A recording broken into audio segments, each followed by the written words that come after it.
ক্ষেপণাস্ত্রের পাল্লা বাড়াচ্ছে ইরান, যা আন্তর্জাতিক পর্যায়ে নতুন করে উদ্বেগ সৃষ্টি করেছে। ইরান তার প্রতিরক্ষা ক্ষমতা শক্তিশালী করতে এবং আঞ্চলিক প্রভাব বজায় রাখার একটি পদক্ষেপ হিসেবে দেখছে এটিকে। তবে এই পদক্ষেপটি বিশেষ করে যুক্তরাষ্ট্র ও পশ্চিমা দেশগুলোর উদ্বেগের কারণ হয়ে দাঁড়িয়েছে।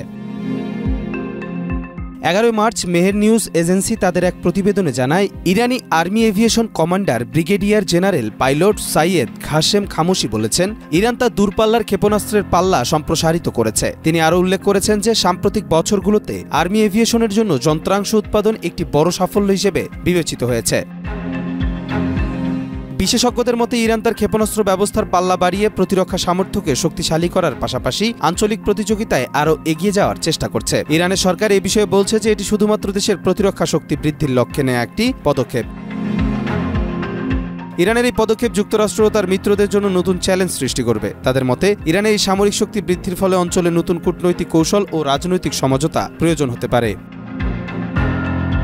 ইরানের ক্ষেপণাস্ত্র প্রযুক্তির উন্নয়ন আন্তর্জাতিক রাজনীতিতে আরও উত্তেজনা সৃষ্টি করতে পারে। এদিকে ইরান তার লক্ষ্য অর্জনে কতটা সফল হবে তা সময় বলে দিবে। তবে বর্তমান পরিস্থিতিতে পরিষ্কারভাবে বোঝা যাচ্ছে যে মধ্যপ্রাচ্যের অস্থিতিশীলতা আরও গভীর হতে পারে।